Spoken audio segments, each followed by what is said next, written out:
할렐루야. 아침 7시에 찾아가는 하나님의 말씀 신명기 34장 말씀입니다. 5절과 10절 말씀을 통하여서 은혜를 나누고 오늘로서 신명기 말씀을 마칩니다. 일주일 쉰 다음에 그 다음 주부터 다시 새로운 말씀을 가지고 여러분에게 인사를 드리도록 하겠습니다. 오늘 5절 말씀 보면 이에 여호와의 종 모세가 여호와의 말씀대로 모압 땅에 죽어. 모압이라고 하는 것은 요단강 앞에 펼쳐져 있는 가나안 땅의 바로 직전의 땅입니다. 여기에 모세가 죽었습니다. 벳부얼 맞은편 모압 땅에 있는 골짜기에 장사되었고 오늘까지 그의 묻힌 곳을 아는 자가 없느니라. 모세가 모압 땅에서 죽어서 모압에 있는 골짜기에서 장사되었는데 그가 묻힌 곳을 아는 사람이 없습니다. 그러니까 모세의 무덤이 어디에 있는지 아는 사람이 없고, 이것은 특별히 모세가 이렇게 의도를 하였고 또 하나님 말씀도 그것이 가하고 옳다라고 생각이 되어서 모세의 무덤을 만들지 않은 것입니다. 그러니까 후일의 유다서라고 하는 성경을 보면 천사장 미가엘과 마귀가 이러한 모세의 무덤에 대한 것으로 논쟁하는 내용도 나오다시피 모세의 무덤이 어디 있을까는 고고학자나 성서학자들의 중요한 이슈가 되었고 그 다음에 궁금하게 여기는 것이 되었습니다. 베드로가 변화산송에서 모세와 엘리야와 예수님이 함께 만나는 그러한 장면을 목격하지 않습니까? 그러니까 성경은 무덤보다는 다시 부활하여 하나님 우편에 앉아있는 하나님과 함께 있는 엘리야나 모세에 더 초점이 맞춰져 있다 하는 것을 먼저 기억해야 될 것입니다. 모세는 광야 40년 동안 이스라엘 백성이 어떠한 백성인가를 잘 압니다.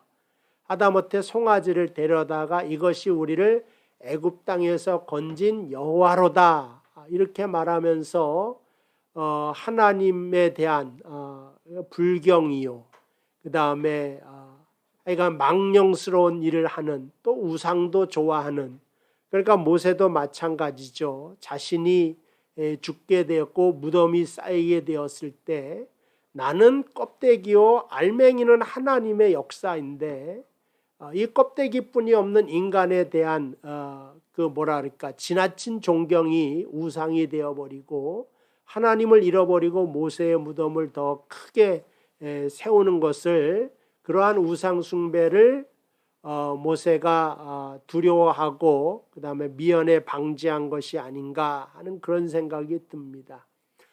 오늘날 우리도 훌륭한 사람이 나왔다 그럼 훌륭한 일을 했구나, 거기서 끝이는 것이 아니라 누구의 이름으로 장학 사업을 하고 그 다음에 그 이름이 커지게 되면 거기에 자리 다툼이 일어나고 이권 다툼도 일어나는 경우가 많이 있습니다. 그래서 믿음의 사람들은 어떠한 표현이 가장 좋은가? 무익한 종일 뿐입니다. 마땅히 하여야 할 일을 했을 뿐입니다. 성경의 이러한 자세가 중요하다. 내가 무슨 일을 하고 어떠한 일을 했을지라도 하나님 앞에 자랑거리가 되지 못합니다. 하늘나라에 가서 하나님이 상으로 주실 것입니다. 이 땅에서 상을 받으면 하늘나라에 받을 상이 없다. 왜냐? 이미 저들은 저들의 상을 받았느니라. 이렇게 예수님께서 말씀하지 않습니까? 그러니까 이 땅에서 인정받고 대접받고 높은 자리에 올라가는 것, 그래서 예수님이 경계하라고 말씀하신 것을 보게 됩니다. 하나님 교회 안에서도 직함을 가지고 조심해야 됩니다. 주님의 십자가 공로 외에는 아무것도 없는 것이다. 그래서 하나님이 모세의 무덤을 이 땅에 남기지 않은 것이다. 그래서 모세의 무덤 없는 것을 살피면서 이스라엘을 위하여서 가장 커다란 일을 한 사람, 구약에 구원한 사람이야. 이스라엘을 가나안 앞까지 인도한 사람이에요. 하나님의 말씀의 율법을 건네준 사람이에요. 이보다 더 훌륭한 사람이 어디 있겠습니까? 그래도 모세는 이 땅에 무덤을 남기지 않았다. 자신을 드높이 세우고자 하는 마음이 없다. 이것이 우리의 신앙인의 자세가 되어야 될 것입니다. 7절 모세가 죽은 후에 나이 120세였으나 그의 눈이 흐리지 아니하였고 기력이 쇠하지 아니하였다.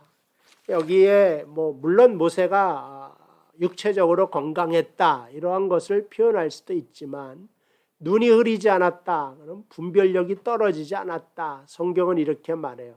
나가고 들어오는 것을 잘 알았다고 하는 것입니다. 여기서 자제력이 있었다 이런 거죠. 그러니까는 우리가 컨트롤해야 될 것이 있는데 그게 바로 욕심이다. 살아갈수록 자꾸 욕심이 생기게 되는데 편안해지면은 자꾸 또 뭔가를 또 이렇게 하려고 하는 마음이 생기게 되는데 그런 것들이 다 욕심과 욕망으로 나오게 되는데 모세는 어떻게 됩니까? 하나님이 여기가 끝이다 그러니까 아멘하고 순종하잖아요. 그럼 내가 여호수아를 세우겠습니다. 하나님 내가 저 땅을 바라보면서 평생을 달려왔는데 여기서 죽게 하는 것이 말이 됩니까? 라고 하나님의 뜻에 위반되는 말을 하지 않고 아멘할 줄 아는 것, 이게 바로 그의 눈이 흐리지 아니하였고 신앙적으로 하나님의 뜻을 바로 분별할 수 있었다 하는 그러한 말입니다. 그러니까 너는 여기까지다 이 말을 알아들은 것입니다. 10절 9절 모세가 눈의 아들 여호수아에게 안수하였으므로, 그러니까 알아들으니까 여호수아에게 자기 후임자를 세워 안수하지 않습니까? 그에게 지혜의 영이 충만하니 이스라엘 자손이 여호와께서 모세에게 명령하신 대로 여호수아의 말을 순종하였더라. 그래서 이렇게 그 지도자 리더십의 이전이 순조롭게 이어진 겁니다. 모세의 아들이 아니에요. 모세의 친척도 아닙니다. 모세의 형제도 아닙니다. 남이지만 이 하나님의 일을 하는 데에 대해서는 피가 섞였다, 가족이다 이런 거 상관없이 모세는 눈이 흐리지 않는 하나님에 대한 분별력을 가진 사람이기 때문에 이와 같은 일을 한 것을 보게 됩니다. 그 후에 이스라엘의 모세와 같은 선지자가 일어나지 못하였으니 모세는 여호와께서 대면하여 아시던 자요. 그 이후에 모세와 같은 선지자가 일어나지 않았다니까 그 예수님 외에 성경에서 가장 훌륭한 사람이다 이렇게 표현을 한 것입니다. 사실 성경이 모세의 젊은 날은 40년 동안 애굽의 왕궁에서 살았죠. 40년은 들에서 양을 쳤죠. 근데 마지막 40년은 하나님을 위하여 이스라엘을 인도합니다. 그러니까는 초년기, 중년기도 중요하지만 말년기가 가장 중요하다. 말년기 때 하나님께 붙잡힌 바에 살아가는 여러분 될 수 있게 되기를 바랍니다. 말년에 끝까지 눈이 흐리지 말아야 되는 거예요. 하나님 편에서 생각할 줄 아는 지혜가 있어야 됩니다. 이삭이라는 사람은 근데 반대적인 인물이에요. 노년에 눈이 흐렸어요. 별미 먹고 싶어 아들에게 부탁을 했는데 장자와 차자가 돌아갈 분복을 바꾸지 않습니까? 눈이 안 보였기 때문에 바꿔준단 말이죠. 근데 야곱은 달라요. 야곱이 엄청 고생한 사람 아닙니까? 성격도 안 좋고 인격적으로도 좀 모난 사람이고 자기의 욕망을 위하여 쫓아갔고 성공이라면 성공까지 한 사람입니다. 그러나 그가 하나님과 그 고난 속에서 아픔 속에서 하나님과 더 가까워지면서 분별력이 생겨 눈이 흐리지 아니합니다. 야곱은 끝까지. 그래서 모든 그가 요셉이 아들 데리고 왔을 때 이렇게 손을 어긋나서 안수기도 하지 않습니까? 아버지 이게 첫째와 둘째가 다릅니다. 나도 알고 있다 아들아 하는 것처럼 그는 눈을 흐리지 않았다. 따지고 보면 사실은 이삭은 하나님께 복된 사람임에 틀림이 없지만 그의 인생에 별다른 고난이 없어요. 모세도 많은 고난이 있고 야곱도 많은 고난 속에서 하나님과 더 밀접하고 밀접할수록 그의 눈이 흐리지 않는 그러한 영성을 갖게 된 것이 아닌가, 저는 개인적으로 그렇게 생각을 합니다.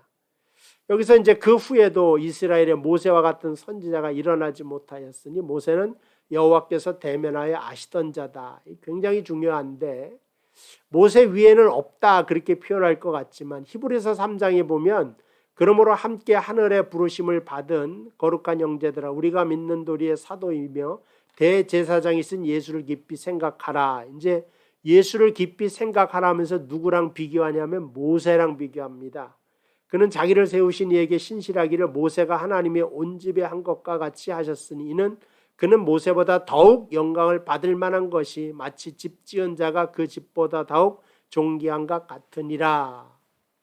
여기서 예수님과 모세를 비교했다. 모세가 모세보다 나은 자가 없다 그랬는데 히브리서는 모세와 예수님을 비교하면서 모세가 상대도 안 될 것을 이야기하죠. 물론 모세는 사람이기 때문에 예수님과 비교할 것이 않습니다. 성경에서 여기서 누가 낫다 이걸 가리고자 하는 거 아니에요. 비교할 가치가 안 되는데 비교하고 있지 않습니까? 그럼 왜 그러냐? 하는 그 모세에 대한 상징 때문에 그렇습니다. 모세가 물에서 건짐 받았듯이 이스라엘을 건져요. 구원자라 이거죠. 그러니까 모세가 누구를 쫓아가고 있느냐? 예수를 쫓아가는 거예요. 죄에서 하나님의 백성을 건져내잖아요. 모세도 애굽에서 백성을 건져내어 인도하잖아요.